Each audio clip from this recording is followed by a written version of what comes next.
Well, hello there. I'm sure that a majority of you are thoroughly tired of the gameplay videos, and I have good news and a little bit of bad news. Which do you want first? Well, the bad news is that I've got to talk about Outlast at least one more time. Do a discussion video on it, give my final thoughts on it, you know, that sort of thing. The good news is, no more gameplay videos for a while unless somebody else sends me a game that I absolutely have to play for the channel. I do have things planned, like I do want to play Resident Evil Remake. That one's planned for the future, for those of you that want to watch. I have been in a real mood to play The Evil Within, but I'll have to start fresh, and I'm wondering if I want to try it on the hardest difficulty just because I haven't played it on that difficulty. But when it comes down to it, no more gameplay videos for a while. You can enjoy listening to me talk, watching me on the camera and that sort of thing. But we are going to have to talk about Outlast one more time. So if you can make it through this video, we'll be alright. I want to say before I get into this though, I noticed that the Outlast videos, they had what I would consider shit viewership for even me. And that's a good thing and a bad thing. The thing that bothers me is that certain people don't want to watch it. And I can't make you watch what you don't want to watch. But the way I view it, you usually subscribe to a person because of their personality. So it wouldn't matter if I was uploading a video of me talking about a ham sandwich. A few of you would still tune in. And for those of you who are dedicated, those of you who like my channel, those of you who like me, those of you who watch, comment, and like everything I upload, I want to say I appreciate it. I thank you. Whoa, did y'all hear that? My voice just got weird for a second there. Anywho, it's greatly appreciated because I'm a small channel, I don't have millions of subscribers. I don't have to worry about it. So every time I see a like pop up or a comment or anything of that nature, seeing that just a few people are watching, it's a good thing to me. And even when I see dislikes, there are those people that go out of their way to dislike everything, even though those cunts are they're very inconsistent. Like, the first few of my Outlast videos have dislikes, and then it's just like they just petered the fuck out. If you're gonna troll my channel, be dedicated, or fuck off. I get so sick of these random dislikes on videos. If you're gonna hate me all the way. Otherwise, find something better to do with your time. But for those of you who are dedicated to the channel and watch everything I upload, I appreciate it more than you know. It's good to see that people like some of the stuff that I put up. And I can't help but think that the fans of Taylor that actually exist on my channel, y'all should go to his channel sometime, Taylor Wright 1000, you'll find him. I can't help but they feel that they also watch that too. And Taylor can be a little bit annoying, but it's always fun commentating with him. He adds a new dynamic to the gameplay that I just don't bring. I'm funny, but I always need something to work off of, whether it be the game or his stupid fucking commentary. But it was fun regardless. If you haven't watched the Outlast playthroughs, you should go through them. There's playthroughs of Outlast, Outlast Whistleblower, and Outlast 2, which was a blind playthrough, and you guys can enjoy it then and there. But we're going to talk about Outlast 2, we're going to talk about Outlast Trinity, and then, you don't have to worry about any more gameplay videos for a while. You can enjoy just seeing my fucking face on camera talking about stuff. And I've got some things to talk about because I completely missed E3 with my Outlast Palooza. And while I don't care about E3, I got some stuff to talk about. So you guys should be staying tuned for that because it's going to be juicy. But yeah, we're going to talk about Outlast Trinity. And before we do that, we're going to jump cut. So it was very random that Taylor decided to get me Outlast Trinity. I had him on a goof. I was over there and I was like, I haven't recorded my Outlast 2 demo playthrough. You want to commentate with me? Because he had a lot of fun with the Resident Evil 7 playthrough. And I feel that we had a lot of fun with that demo. And I'm sure he had already watched people play it, so that's why he wanted to get my reaction. And he knew that I hadn't played it. I was waiting to get a copy of this game, and I had not even seen anything for Outlast 2. Like, for instance, my new buddy Devil Dog, he had done some Outlast 2 stuff, and I didn't want to watch it because I didn't want to spoil the game for myself. Channels that I'm subscribed to, Don't Hate, Markiplier and PewDiePie both played through Outlast 2, and I didn't want to watch them because I didn't want to spoil stuff. Yes, I'm subscribed to PewDiePie. What, you want to fight? I like his videos. Leave me alone. His demographic isn't always 12-year-olds, okay? Some of them are 27-year-olds. Anywho, I appreciate, and I want to say thank you again to Taylor for giving me this copy of this game. You didn't have to do that. And we had a fucking blast going through it. It was a little bit draining because going through all that Outlast at once, which I did go through it all at once, and yes, I'm a dick, I breadcrumb it out to you guys now. It was an experience, but it was a fun experience. So thank you again to my buddy Taylor. If you guys are a fan of him at all, go to his channel, show him a little bit of love. He's got like 40 fucking subscribers. Go to his channel, show him some love, and he'll upload more. He has funny things that happen. He just needs to upload them. Hell, we have compilations of stuff that we need to upload, like our Dark Souls shenanigans and Halo stuff. We went through Halo Combat Evolved on Legendary recently, and there was funny shit galore on that, but I'm waiting for him to upload the goddamn clips so I can download them, and I can, because there's no transferring of data on Xbox One. If it was PS4, I could just put a flash drive in and get it, but on Xbox One, he's got to upload it, I got to download it, then I got to put it in my fucking files and combine it with stuff. It's a fucking mess. But thank you again to Taylor for sending me this copy of this game. And I'm aware that there is another Outlast video up on the channel now. You can go view it. It is an old impression of the game. It was me commentating on my Xbox One copy. I have it digitally, Outlast and Whistleblower digitally on the Xbox One. And I don't remember what all I said in that. I know I wasn't too positive. I still stand by the fact that this isn't exactly my brand of horror. It's not bad. It does what it does well, and I'll explain why. But it's not my brand of horror. And if you want to go watch that old Outlast video and get some comparisons or some thoughts on that and see how it stacks up to what my new thoughts of Outlast are, go ahead. I might take the video down, I might not. You can just go check it if you want to. But Outlast Trinity. If you don't know what this is, it's the entire Outlast series on disc, and it actually comes with 2 discs on the PS4, so I can assume it comes on 2 discs on the Xbox One, and it's lovely. I really like physical-based media. I like when I see games come out physically so I can get them. There's quite a few other physical games that I have that were used to be digital, like I've got Shovel Knight, I've got no, I don't have that yet. I was going to get a physical copy of Zombie at some point, but I haven't done that yet. Anywho, it's nice when physical versions come out. And as of right now, at the time of filming this, I'm waiting for a physical version of Shadow Warrior 2 that someone has ordered for me. And I'm hoping that everything comes through and the game gets shipped and everything's fine and I can do a nice unboxing and say thank you to my friend. But it's nice when this sort of thing happens because I don't like digital media at all. So that's already a plus for the Outlast Trinity. But you're probably wondering what I think about the actual games. So we're going to get into that. I'm going to discuss them and give you my thoughts. Whatever my original thoughts were on Outlast itself may have changed. I still have problems with the game itself. For instance, the protagonist is completely throwaway. He is not a character, he is a proxy character. He's there for you to imprint yourself upon. Unlike, and I'm not going to compare too much to Resident Evil 7. I hate when people review games or discuss games and all they do is compare them to other games. It fucking annoys me.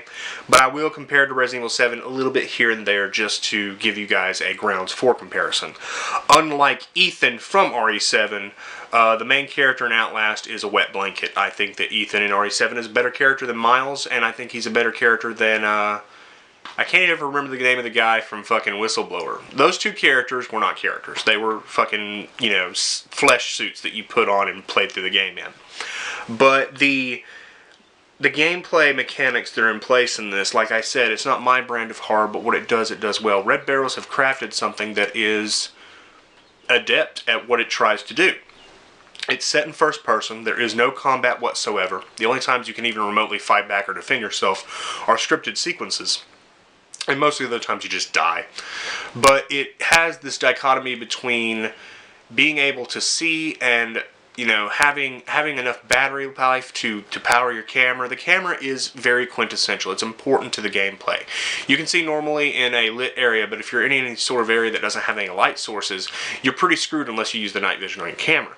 And that's where the game really shines in its mechanics, because you have this ticking time bomb with the camera. It'll work without batteries, but it's not as effective, and if you can't see where you're going to die. And I think that's what Outlast does very well, is the toss-up between getting through an area quickly and being able to see, or hiding and trying to conserve battery power. All these different mechanics coalesce to create an experience that is different from player to player. Me, for instance, I don't like hiding too terribly much. I like just running around, and if you break the game by knowing where to go, like if you've played it before, you know where to go. I imagine that an insane run isn't going to be too hard if I just keep sprinting and try not to get hit. But it brings different things for different players. You have players like me that run around like a fucking jackass the whole time, and you have other players that hide in lockers, try to be stealthy. And I'm actually pretty good at stealth, but this game the idea of stealth is different from something like Hitman or Splinter Cell or things like that. It's just hide for your life. But Outlast 1 does very well with that. The only thing that I have a problem with Outlast 1 is probably the ending. And if you watch my playthrough, you'll notice that I mention it. The end of the game seems to be a downside for me. If it had ended, right after the, I'm trying to remember, I haven't played it in like 2 weeks. I hope I can remember stuff for this fucking video. I don't want to pop it in, reinstall it, and try to download it again. Anywho, if it had ended before, right when you got to the church, you saw the guy die on the cross, burning alive, and you had just been able to escape the facility then, that would have been good enough for me. But it didn't. It had this moment where it went underground and had this Resident Evil vibe, and it had the ghost character, which everybody's like, it's not a ghost. Fuck off, okay? It's a goddamn specter, alright? It's a ghost. And it's not scary to me. It had like a few moments where it startled me, but I don't find that scary. I like psychological supernatural horror. Don't get me wrong. I'm excited for a particular game that was announced in E3. I'll talk about it later. Don't worry. But not in this video. Different video. I'll talk about it. But in these types of games where you have these physical, tangible horror elements, I don't think that introducing that sort of supernatural element is a good idea. And I think that it really bogged down the gameplay. And at the end, with the character getting killed, I understand in horror that it's not always happy, that everybody can't get out alive, but it just seems like such a buzzkill when something like that happens. You just get shot, and then it's like, you become the host, and obviously you have the ghost or whatever inside you, and you fucking kill everybody. But aside from the ending, I think that Outlast is pretty strong of a game. It's not very long, obviously. My playthrough was, 7 parts? It's not a very long game, but it's a fun game if you're looking for, I would say, and I know people are going to be offended at this, a popcorn experience. That's what it is. It's a roller coaster ride. It's a haunted house experience. It's point A to point B, and it does what it does adequately. But Whistleblower is a little bit different, so I'm going to talk about it as well. The thing I like about Whistleblower right off the bat is the dichotomy of it being a prequel and a sequel at the same time. It takes place before the events of Outlast, during and after the events of Outlast. And I thought that was really interesting. Obviously, it's called Whistleblower because that's who you are. You are the person that, calls the proper authorities or something. If I'm correct, you message the character from the first Outlast. Your character in Whistleblower messages the protagonist from Outlast, and that's why he shows up at Mount Massive Asylum. But I like the idea of seeing this facility before everything went to shit, seeing the way the other characters act, and realizing that everybody's just a little bit fucked up before everything goes to hell. These people are not good people. And the tension and the suspense that is throughout Whistleblower keeps up the pace a lot better than the original Outlast did. There's a lot more in Whistleblower, I feel, that is quintessential to the experience. I think that Whistleblower overall does what Outlast didn't do much better. The different effects, the different areas you go through, the different scenarios you go through. There are characters that I'm not crazy about. There are, situations that I think are stupid. For instance, Buzzsaw Boy is very annoying. He's not a good antagonist. And don't get me wrong, they eventually get their antagonists fixed, but it seems like a lot of the things in Whistleblower were a bit rehashed. For instance, the Dick Twins show up for all of 2 seconds, and Big Red shows up for all of 2 seconds, which are nice little Easter eggs or homages to the first one, but I never really felt like I was being stalked or hunted by anybody. And that was a problem with Outlast and Whistleblower, really, is you don't ever feel like you're being pursued. And don't get me wrong, you get chased often, but like the random grunts and the random psychos are nothing compared to having an actual antagonist pursue you throughout the game. Something that the sequel did a lot better. But Whistleblower, I think, did really good, and I liked how at the very end you had your protagonist actually escape. I also like how, the situation that happened in the original Outlast where the ghost character, the Spectre, Billy, killed Big Red was also really cool in Whistleblower when that same Spectre took out whoever the bad guy was that was trying to kill you. And I liked how, again, the character got away. He basically stole the protagonist from the first game's car and drove the fuck out of that place, which is a good thing. I like a lighthearted ending sometimes. It's nice to see that when you go through a horrible experience, you're able to overcome, escape, and survive. That sort of thing lifts a player up after a playthrough session. But overall, Outlast and Whistleblower aren't bad, and whatever I said in my original video, you can compare here. They're just not my brand of horror. They're not exactly what I'm looking for in a horror game. They don't do enough of what I like in a horror game. They're not bad.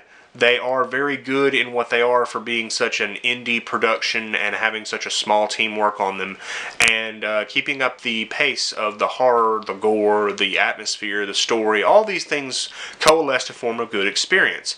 But overall, I don't think they're the best thing ever. and they're not exactly my brand of horror. But if you want to try them, I recommend it. And there's no better place now than this collection. It's on the Xbox One, it's on the PS4, I'm sure it's on PC. Pick it up. You'll probably have a good time. But next we're going to talk about Outlast 2. And, oh boy, how's this going to go? Alright, so first and foremost, there's going to be people that are trying to guess in the comments, he hated it, he loved it, he hated it, he loved it. I really liked Outlast 2. I feel bad for my buddy Devil Dog because we have a situation where he really enjoyed Resident Evil 7, and I did not. I really enjoyed Outlast 2, but I did not like Resident Evil 7. And I want to explain something to you guys. We're not fighting. We're cool. We're good. Shout out to Devil Dog. We can have our difference of opinion without fucking picking at each other. That's one thing that fucked up another friendship for me because I didn't like the game, so everybody decided, let's pick at Brett and let's make dumbass fucking comments about Resident Evil 7. Let's do this, let's do that. I hope Resident Evil 2 Remake plays just like Resident Evil 7. That kind of shit pisses me off, and you're fucking trolling. That's all you're doing when you say shit like that. That's why we're not friends anymore. But Devil Dog and I aren't fighting. We can have our differences of opinions and be fucking adults about it. But, I feel bad because I think he expected me to hate it too, and that's the thing, I'm very eclectic and I have my own opinion and I differ on a lot of things. I really liked Outlast 2. I'm going to explain to you why I really liked Outlast 2, but, again, I don't want to compare too much to Resident Evil 7, but there are some comparisons to be made.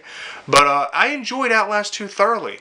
There was a lot to love about this game. It's exactly the same in gameplay style as the first two games. It has refined mechanics that I'll talk about, but Outlast 2 was fucking fun. It was fun, and I went through it blind on that playthrough. You get raw, real reactions from me. So if you haven't watched the playthrough and if you want to know, well, how did Brett react to this part, or what did Brett think of that part? You can go watch it. You can see the raw, real reaction. Hell, at the end of the game, I didn't know what was going to happen next, and I didn't know what Outlast 2 was going to show me because I remember Whistleblower and the gore, and I remember that one table with the womb imagery, and I was worried. So I paused the game and was like, Taylor, what the fuck is this game about to show me? And he's like, oh, it's not that bad. And I unpaused it, and it wasn't that bad, but I was just so worried about the grotesque imagery they could show me at the end of this game during a certain sequence, which I'll talk about in a minute. But I enjoyed Outlast 2. I thought it was a lot of fun. And getting it in this collection for $40 is probably the best deal you guys can get. I understand there are people that live in different areas. I know one of my buddies lives up in Canada. If he had interest in this, it'd probably cost him a lot more. But if he's watching this and you have any interest ever in Outlast at all, get this. It's worth it. But I enjoyed it thoroughly, and I'm going to talk about why I enjoyed it, and hopefully I will convince some of you to enjoy it as well. Alright, first and foremost, let's get the comparisons out of the way so the rest of this can just be me talking about Outlast 2 on its own. Alright, you have a main character in this game and Resident Evil 7 that both talk, have a personality, they are after their wife. You have a wife in this game and Resident Evil 7 that you are pursuing and trying to save. That is the end of the comparisons. If you want me to, flesh out and talk about the things I liked between the two games, I can honestly say that I like the protagonist in Outlast more so than Ethan from Resident Evil 7 because he actually sounds like he gives a fuck. There's a lot more emotion, there's a lot more dread, there's a lot more terror, there's a lot more screaming, Lynn! There's a lot more of this guy acting like he actually gives a fuck about his wife. Whereas in Resident Evil 7, you have Ethan stabbing his wife to death with an axe, or not stabbing, chopping, whatever. Killing his wife with an axe and not seeming really all that bothered by the situation. Granted, she's been gone for 3 years, but still, it's your wife, dude. I'm pretty sure if I killed my wife, I'd have an emotion besides absolute joy. That was a joke! That was a joke! Leave it be. And in both games, you have the wife character, Lynn, versus Mia. I liked Lynn a lot more. Mia, to me, seemed a little bit annoying. And I've said it before, but if they had started Resident Evil 7 with the Mia flashback and you got to know her and realize she wasn't just a damsel in distress, she was a badass operative working for an evil bio-organization, that would have really endeared me to her much more during her plight during the game. But unfortunately it didn't. Also, Lynn seems badass from the beginning. She's scared, sure, but when those cultists come after her, she's like, the first person that touches me is losing a hand, or whatever it is she said. That endeared me to her. She's not a complete pussy. She's badass. She's more badass than the main character, really. But the comparisons I want to get out of the way real quick. I liked Blake more than Ethan. I liked Lynn more than Mia. This is just my opinion. If you like Resident Evil 7 more, if you like the characters more, that's good. Have a fucking gala. I don't care. I liked these characters in this game more, and I'm going to explain to you why. The reason I like Blake so much more is because he actually feels like a character. Again, he throughout the game when you're playing, he seems genuinely worried about his significant other. He is terrified of what could happen to her. He doesn't know what's going on. There's a lot of confusion, a lot of desperation, and it comes through in his voice. It comes through when he is, desperately searching for his wife. And those moments when you find her and just lose her, she's yanked just a little bit further just to fuck with you. Those moments add a lot of different emotions to the experience. I liked Blake. I also liked his running commentary. Most of the time throughout Outlast and Outlast Whistleblower, your protagonist never said a thing. Never said a fucking thing. Like, you would think you would have some commentary on anything happening. But you never speak. You never speak. That is a huge disconnect between me as a player and the character I'm trying to be. I could understand if it was an RPG and I made my character or some shit, or if it lets you just pick, do you want to be male or female, just so you can have wimpy fucking voice acting, like male or female wimpy fucking voice acting. But it's not. It's a character with a past, with a profession, with, they exist in the world. This is why I always had a problem with Gordon Freeman in the fucking Half-Life series. He's a scientist, but never says a fucking thing. Blake speaks. He has running commentary. There are moments in Outlast and Whistleblower where I would think somebody would say something. That moment when I walked in on that birth scene during the Eddie Glueskin scenario, I didn't even look at it. I saw it and I turned away because I didn't want that shit on my channel. It's too much. I think that's too fucked up, honestly. You can Google it, though. Google Whistleblower gore scene and you will see what the fuck I'm talking about. Like the spread legs and the head. Oh, God. Anywho, you would think you'd have some commentary on that. You'd think you'd see that and go, fuck! But no, they never said anything. Blake speaks. Not only does he speak and make commentary, he tries to reason with the bad guys. And I fucking love that. Because during the first game, when What's-His-Face was cutting off my fingers, I was the one saying stuff. Your guy didn't say a fucking thing. Blake speaks. He runs commentary, and I like that. It connects me to him as a protagonist. I just spit on my camera. Oh my God. It connects me to him as a protagonist. It makes me more attached to him as a character, as a person, as a living, breathing entity that is in this world. And the moments during, let's say, the scene where you're getting crucified, where he's trying to tell them to stop, please don't do this, that's what I expect. The moments when the creepy trans lady, which I've looked it up, she is trans, the moments when the creepy trans lady is, licking his face and everything, oh, God. And he's trying to reason with these fucking crazy fanatics, and it's not working. And I loved that about his character. He is an actual character. Not to say that Ethan from Resident Evil 7 didn't commentate, he did. But I don't think he did it enough. And that's Resident Evil 7. You could have camped that up and it would have endeared me more to him.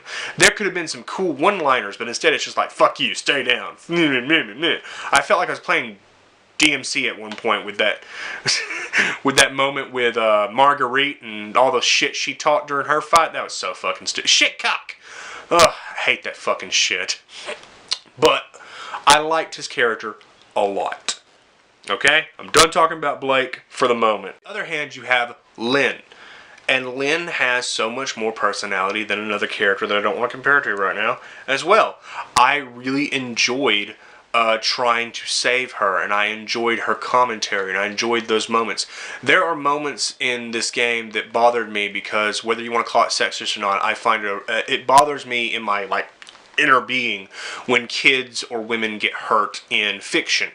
Like, I understand that horrible shit happens in real life, you can't do anything about it, but when people write some scenes into video games or movies or anime, like I remember a plethora of anime during the 90s that for some reason had to bring the plot point of rape out of nowhere, and it always bothered me. Like, I can't remember all of them, but there are just some animes. God, what was the name of that one? I think Bennett the Sage reviewed it. It starts with an H. I can't remember how to say it. Anywho, it was a cute little movie, but it made the protagonist a rapist for just one scene for some fucking reason, and it fucking bothered me. But in Outlast 2, that was one of the things I worried about. I worried about whether or not they had abused her sexually. And it also brings up that topic again, which I'll talk about in a minute, but I worried about whether or not, Father Noth? Father, whatever that fucking freak is, that fat preacher man. The fat preacher man. I worried about whether or not he had raped Lynn throughout that, and, when you find her and you're like, what did they do to you? I don't want to talk about it. Let's not talk about it. That bothered me, and it endeared me to her as a character, because I wanted to protect her, I wanted to save her, I wanted to get her out of this situation. And of course, near the end of the game, something happens, and I'll talk about that in the story bit, but I really liked these characters, and I really liked trying to keep them alive. It was good. It was very good, and it's something that this game does even better than the first two games, and even better than other games that I've talked about here on this channel. Outlast 2 has decent fucking characters. As for the supporting cast, the evil fat preacher man was adequately fucked up, but I don't have a lot to say about him. He wasn't around in as much of the game as I thought he would be. I mean, he's prominently featured on the box, but I think he should have put Martha right there, because she's more of an antagonist than the preacher man is. I'm going to put this down. I'm tired of holding that. The only other antagonist that I recall, besides the trans woman who didn't show up till really the end of the game as well, was Martha, or Marta. This is how you do an antagonist in a game like this. She actively pursued you. She was the nemesis, she was the pyramid head of Outlast 2. And I think they did a great job with her. She is a very tall, very powerful, very menacing female entity. Which, the thing with Outlast is you have this situation where, you oftentimes being, the way we are, we associate femininity with weakness, or, not being as strong as a man. And I think that's where Outlast 2 really turned the tables on us, because you have this character who is female, but she's able to pick up full-grown men and slam them on the ground and stab them with her pickaxe weapon, and it was scary. And she always seems to go for the dick. That's the problem. She always goes for the fucking dick. I tried not to get captured by her, but it happened once. You can watch the playthrough. But she pursued you throughout the game. She was one of the last entities to be taken care of throughout the story, and I really enjoyed having, instead of having, Big Red and the Dick Twins and Scissor Man, having one entity that chases you periodically, aside from the random crazy cultists or the heretics, was a good thing. Aside from that, though, you did have other characters like Blaster Master, as I call him, and you had at least three cult factions. You have the Christian group, or as close to Christianity as they're gonna fucking get. You had the heretics, and you had the Scald, which were basically the sick, the dying, the diseased, the abandoned. They were a group that was obviously kicked out of the regular Christian group. And there are notes throughout the game that, a lot of people probably watch my playthrough and like, oh, you didn't do this. I went back through and read a bunch of the notes and played it again and tried to get a little bit more of the story fleshed out. Even after I beat it, I watched some stuff that explained the ending to me and different interpretations, which I'll talk about when I talk about the story. But yeah, you had at least three groups: the Scald, the heretics, and the Christians.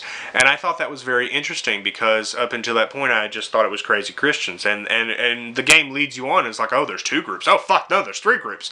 And I made fun of that at one point, but having multiple factions fighting to get you the prophets, the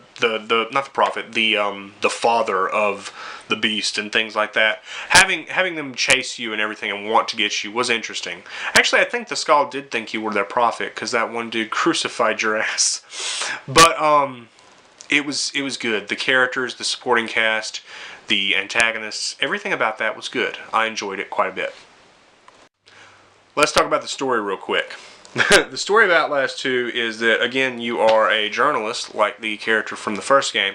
You and your wife are going into a rural part of Arizona, I do believe, into a valley to find out what happened in a situation in which a pregnant woman was stumbling through the desert and randomly died. The police report says she choked herself. I don't know what happened there. Anywho, for anybody who's wondering, real quick, if this game has anything to do with the first game, it does. Going back through it, reading more notes, and getting more information about it, it turns out that this whole entire thing is just another big experiment by the organization that was in Outlast 1. The entire valley is being experimented on, and they are using sound waves and, different things to fuck with your mind. I just wanted to get that out of the way real quick, because when I was playing the game, I didn't know what the factory was. It's not a factory, it's a fucking facility. It's one of the radio towers that they use to beam out their signals and fuck with everyone's heads. So, just in case you didn't know, yes, it does have something to do with the first Outlast. It's the same exact organization, and they're running a big mind control experiment.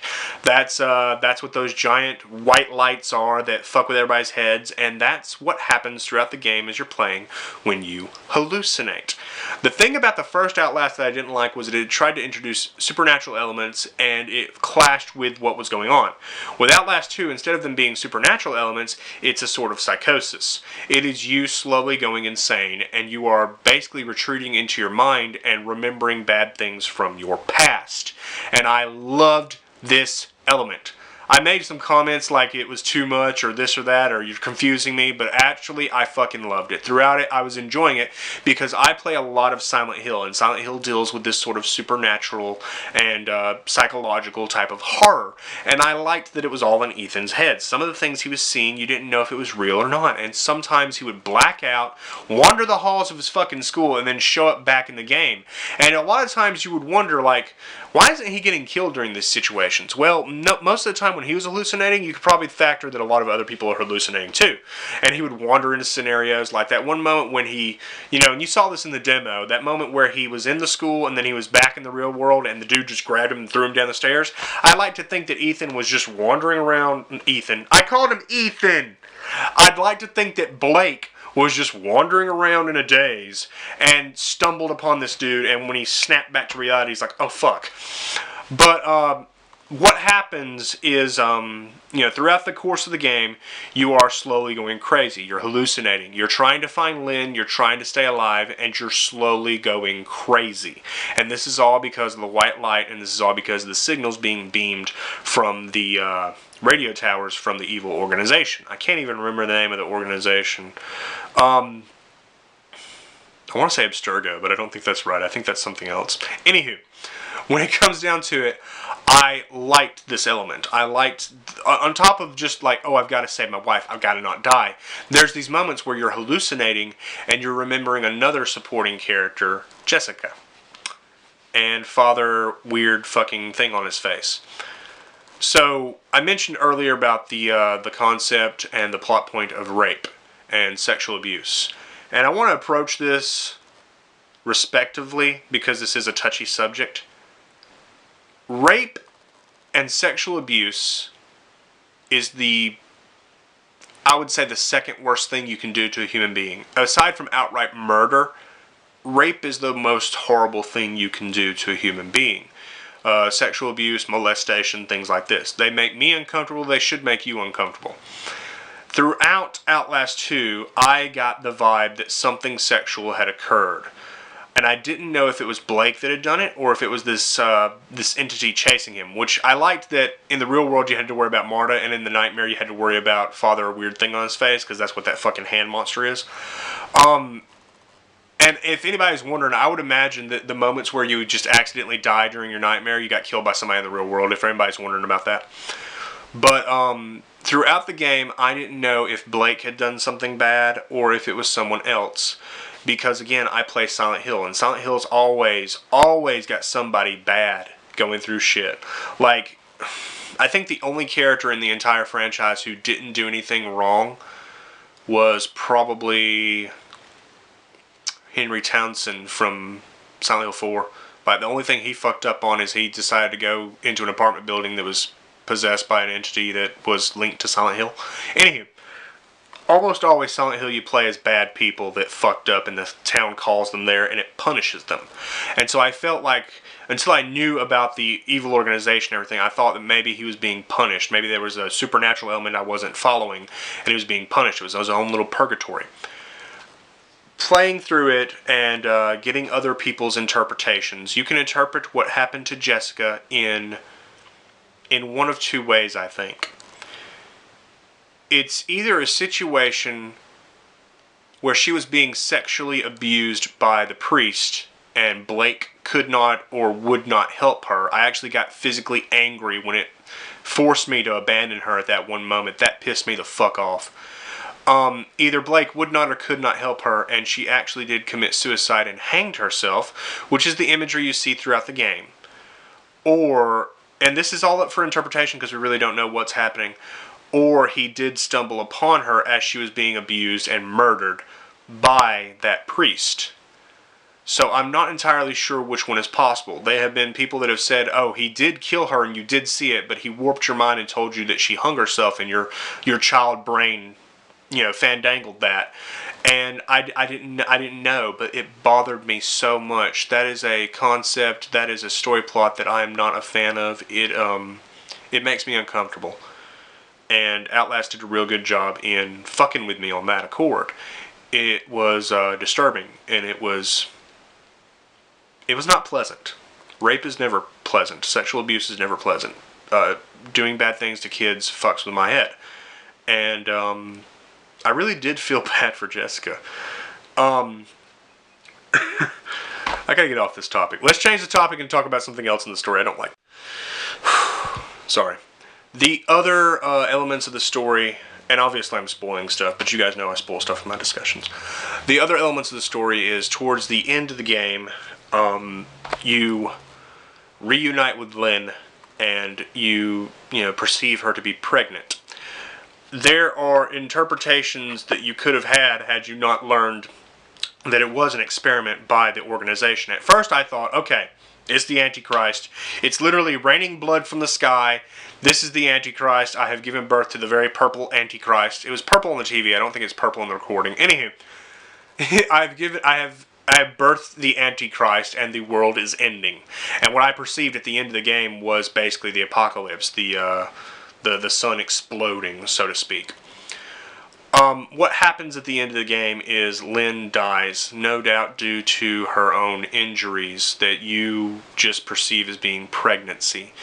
The most damning piece of evidence is when you hold the baby towards her and she says there's nothing there. So the situation a lot of people are wondering is, how is Lynn not affected by this? At the beginning of the game, she's carried by the heretics about 800 feet down into the mines. So she didn't have as much exposure to the signals being beamed out as Blake did. He's gone snooka-loopy crazy. She's still pretty there, but she dies due to her injuries. No doubt she has been through as much abuse as you. And at that moment, the crazy fat preacher man kills himself after, telling you that all of his children are dead. And I didn't know what that meant at first, but when you walk out, you see that the entire town of cultists have basically killed themselves. What I think is going on in this situation, now that I don't think it's the apocalypse, is they sent out the signal and basically had a kill order. And basically, the people that, like Lynn and you, that'll probably die of their own injuries, basically they told all the cultists and heretics and everyone else to just kill yourself. And that's probably what happened, because at the end he speaks about how he hasn't been hearing from God and blah blah blah blah, and then he just kills himself. And a lot of the times I think that the words from God and the things they hear from God are the signals being beamed out from the organization. And at the end, you're standing there before the cross, and you see the sun explode in your own warped mind. People interpret this in one of two ways as well. Either this is the moment where you completely lose your sanity and you are pulled back into your nightmare, which is what I think, and I'll talk about it in just a second, or the sun exploding is actually them nuking the valley. The organization nukes the valley to cover up all their evidence, which I think could be a very real possibility. And if that is what happens and Blake just dies, that sucks. But yeah, there are people who have interpreted it as being that they nuke the valley and kill everyone and destroy all the evidence. And either or, whether you die or slip into your insanity permanently, at the very end of the game, you are back in the school.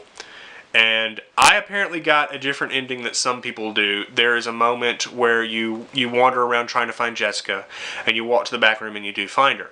Some people, for some reason, Jessica looks normal like she did in my playthrough. You can go see. And for other people, she has a mark on her neck and her face is pale where she was either strangled or hanged. And I'm just glad I got the one that was normal.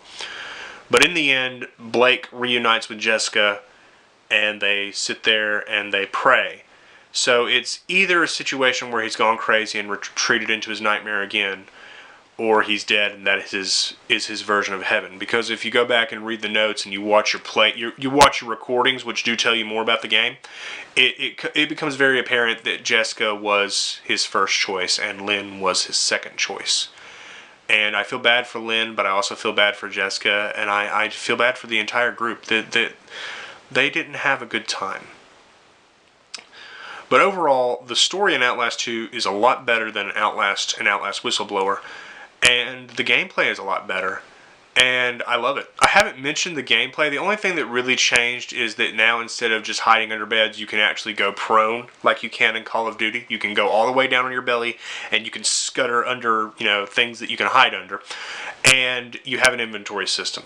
You can look down at any time to examine your recordings, or you can check your bandages or your batteries, and I love that. I thought that was great. Adding another survival element to it is great. But overall, I really enjoyed Outlast 2. And if you haven't had an opportunity to play it, I really recommend you do. I've obviously spoiled quite a bit, but there's so much more to enjoy. I think the moment that fucked with me the most was going across the lake, because I really do have a problem with deep bodies of water. I'm not kidding about that. When I was little, people showed me way too many fucking movies with deep bodies of water and monsters, and it freaks me the fuck out. Not to mention, I think I'd rather die of burning to death than drowning, because... Anywho. Outlast 2 was really fucking good. I enjoyed it. I think that it is the best out of the trilogy, and if you haven't had an opportunity to play it, I really recommend you pick up a copy. If you don't want to play it, then I recommend you watch my playthrough and see what you think about it. I look forward to your likes, your comments. I look forward to the haters going and disliking it because they don't like me. Fuck you, Brett. You're a douchebag. And I hope you've enjoyed this video. Don't worry, because we've got more videos coming. I'm going to talk about some stuff that I missed. And, yeah. You guys will hopefully come back and start watching again. Thank you very much to those of you that watched the playthrough. Thank you very much to Taylor for sending me a copy of the game. Not sending me, handing me a copy of the game. And thank all of you for all your support. Hope you enjoyed the video. Drop me a like if you did. If you hate me and want me to die, drop a dislike. I dare you. Take care, everybody.